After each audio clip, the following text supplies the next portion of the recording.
ஆமான் மொர்தெகாயை கனம் பண்ணுகிறான்.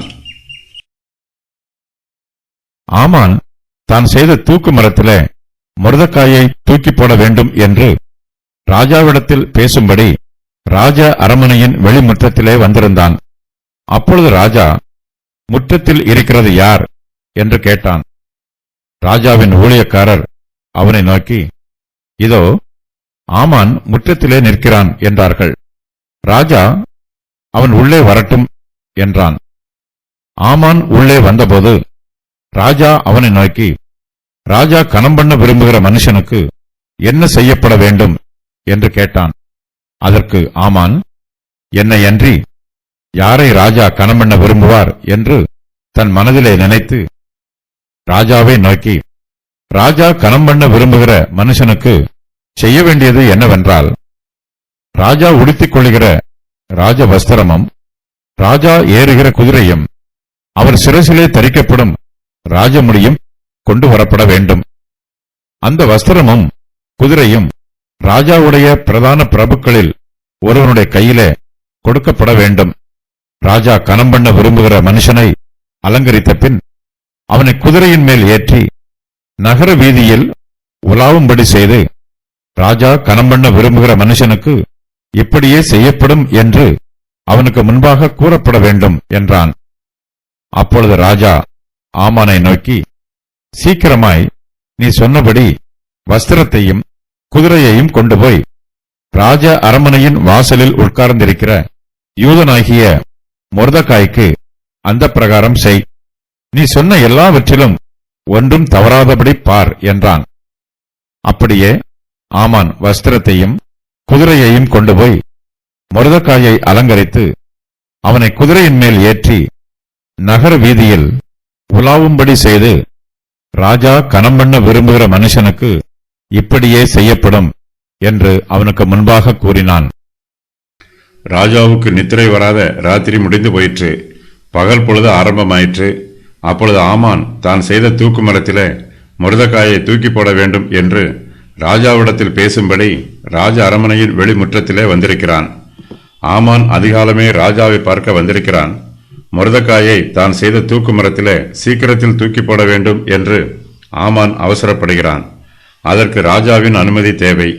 காலையில் முதல் வேலையாக ராஜாவை பார்த்து மொர்தெகாயை தூக்கி போட ராஜாவின் அனுமதியை பெற வேண்டும் என்று ஆமான் இரவு முழுவதும் நினைத்திருக்கிறான். அதே இரவில்தான் அகாஸ்வேரு ராஜாவுக்கு நித்திரை வராதபடியினால் அவன் கால வர்த்தமானங்கள் எழுதியிருக்கிற நடபடி புஸ்தகத்திலே மொர்தெகாய் தனக்கு செய்த நன்மையை வாசிக்க கேட்டிருக்கிறான். தன்னுடைய விண்ணப்பத்தை ராஜா மறுக்க மாட்டான் என்னும் நம்பிக்கை ஆமானிடத்தில் காணப்படுகிறது. ஆகையினால் தான் ராஜாவின் அனுமதியை பெற்றுக்கொள்வதற்கு முன்பாகவே மொர்தெகாயை தூக்கி போட 50 முழ உயரமான தூக்கு மரத்தை செய்திருக்கிறான். ராஜா ஒரு வார்த்தை சொன்னால் போதும், ஆமானின் ஆசை நிறைவேறும். ஆமான் மொர்தெகாயை தூக்கு மரத்திலே தூக்கி போட வேண்டும் என்று அவசரப்படுவது போல அகாஸ்வேரு ராஜாவும் மொர்தெகாயை கனம் பண்ண வேண்டும் என்று அவசரப்படுகிறான். அந்த வேளையில்தான் ஆமான் ராஜாவினிடத்தில் பேசும்படி ராஜ அரமனையின் வெளிமுற்றத்திலே வந்திருக்கிறான். அப்பொழுது ராஜா, முற்றத்தில் இருக்கிறது யார் என்று கேட்கிறான்.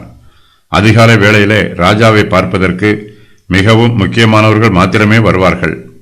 அவர்கள் மாத்திரமே ராஜ அரமனையின் வெளிமுற்றத்திலே காத்திருப்பார்கள். ராஜாவின் அனுமதி கிடைக்கும் வரையிலும் அவர்கள் அங்கே காத்திருக்க வேண்டும். ராஜாவும் தன்னை பார்க்க வந்திருக்கிறவர்களின் காரியங்களை விசாரித்து தன்னுடைய வேலைகளை கவனிப்பான். ராஜ அரமனையின் வெளிமுற்றத்திலே யாரோ ஒருவர் வந்திருப்பது ராஜாவுக்கு தெரிகிறது. ஆனால் அது யார் என்பது ராஜாவுக்கு தெளிவாக தெரியவில்லை.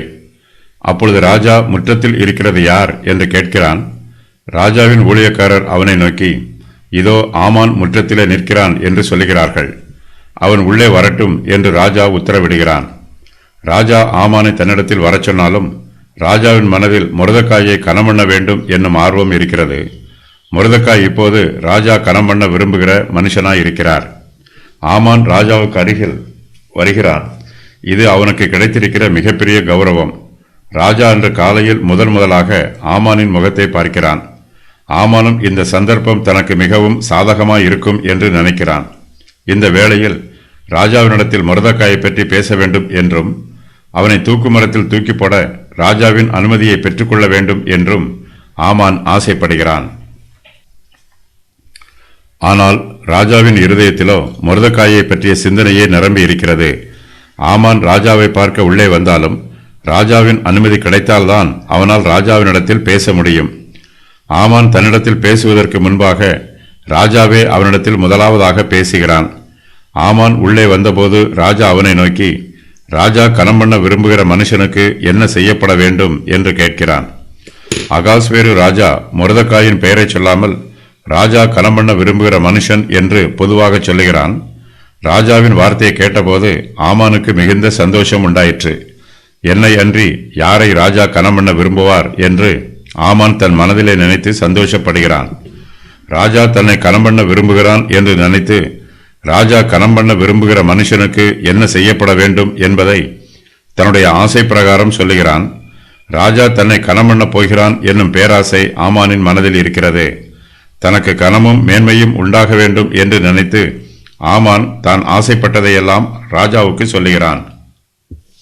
ஆமான் ராஜாவை நோக்கி, ராஜா கனம் பண்ண விரும்புகிற மனுஷனுக்கு செய்ய வேண்டியது என்னவென்றால், ராஜா உடுத்திக் கொள்ளுகிற ராஜ வஸ்திரமும் ராஜா ஏறுகிற குதிரையும் அவர் சிரசிலே தலைப்பிக்கப்படும் ராஜ முடியும் கொண்டு வரப்பட வேண்டும் என்றும், அந்த வஸ்திரமும் குதிரையும் ராஜாவுடைய பிரதான பிரபுக்களில் ஒருவனுடைய கையிலே கொடுக்கப்பட வேண்டும்.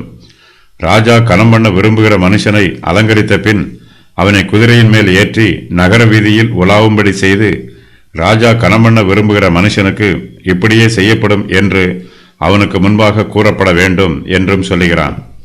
ராஜா தன்னை அன்றி வேறு யாரையும் கனம் பண்ண விரும்ப மாட்டார் என்று ஆமான் உறுதியாக நம்புகிறான். ராஜா தன்னை எப்படி கனம் பண்ண வேண்டும் என்று யோசித்து பார்த்து ஆமான் தன்னுடைய ஆசைகளை எல்லாம் ராஜாவுக்கு சொல்லுகிறான். ராஜாவும் ஆமான் சொல்லுகிற வார்த்தைகளை ஏற்றுக்கொள்கிறான். அப்பொழுது ராஜா ஆமானை நோக்கி, சீக்கிரமாய் நீ சொன்னபடி வஸ்திரத்தையும் குதிரையையும் கொண்டு போய் ராஜ அரமனையின் வாசலில் உட்கார்ந்திருக்கிற யூதனாகிய மொர்தெகாய்க்கு அந்த பிரகாரம் செய்.